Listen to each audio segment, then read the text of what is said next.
People walk around with their heads in a cloud and don't take the time to smell the roses or look at the mural. Makes you alive again. It's important because our stories are important, our histories are important.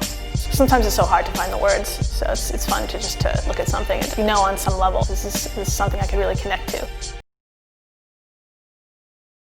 Me coming from the Bronx, the burning Bronx, I used to see everyone tag on the walls.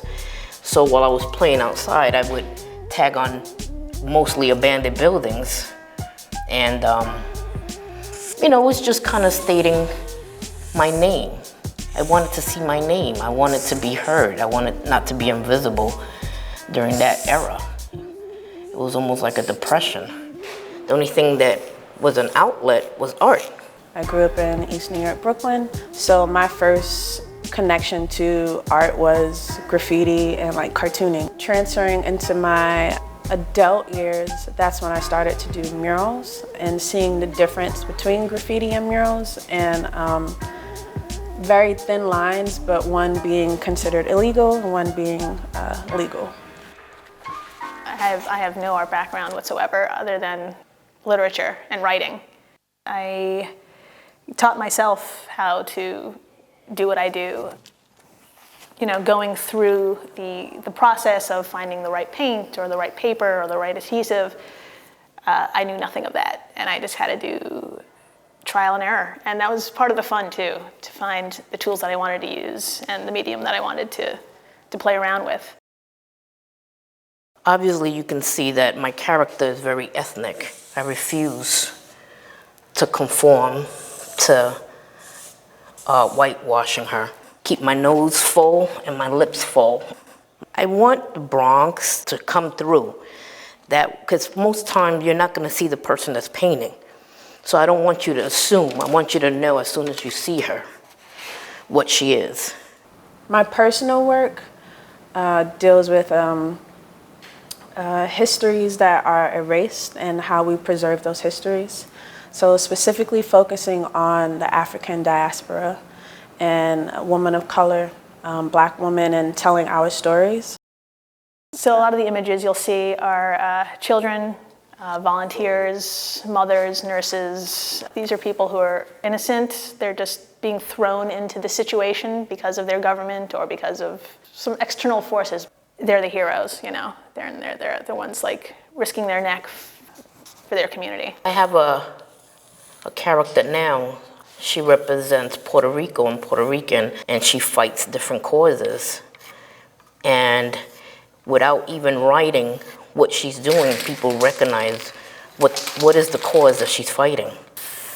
I never fight a cause that I just want to be popular. It has to mean something to me. I have the street harassment mural. Respect is the strongest compliment. So we got an umbrella idea of working. What are women's issues, sexually, what are we going through, etc. And street harassment was so clear. Last year, I think, is my most important mural that I've ever created, dealing with mental health for women of color.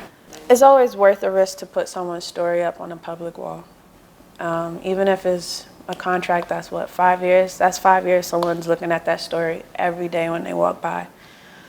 Why shouldn't underserved communities or communities that a system may consider low class, why don't they deserve great quality art?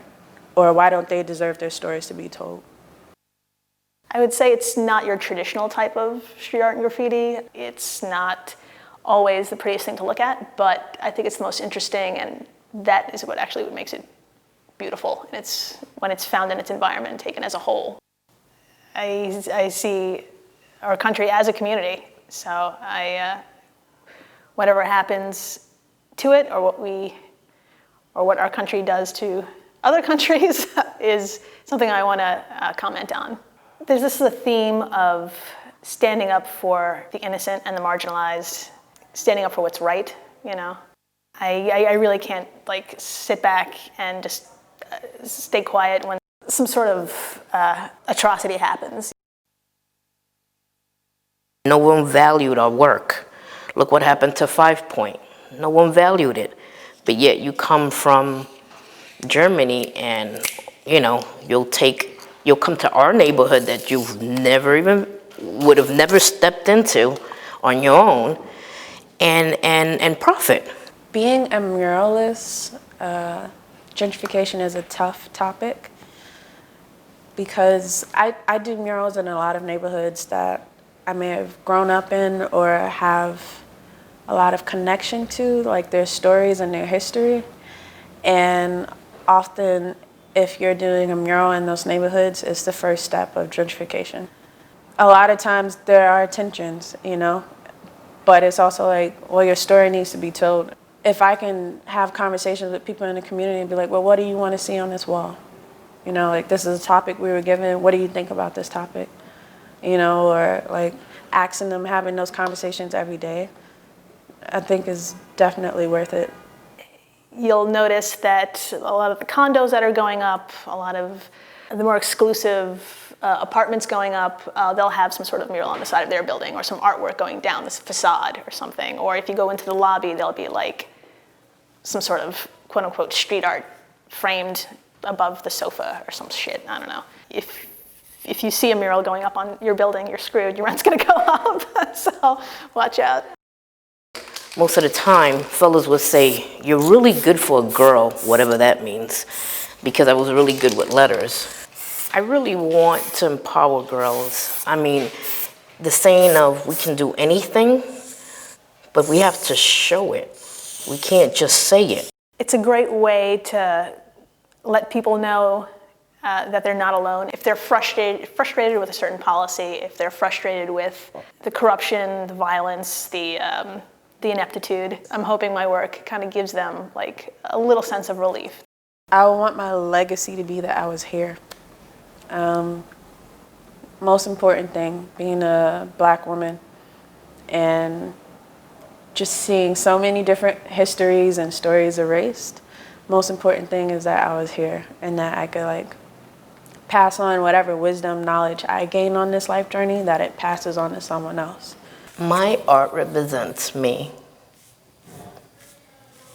My art hopefully inspires young girls.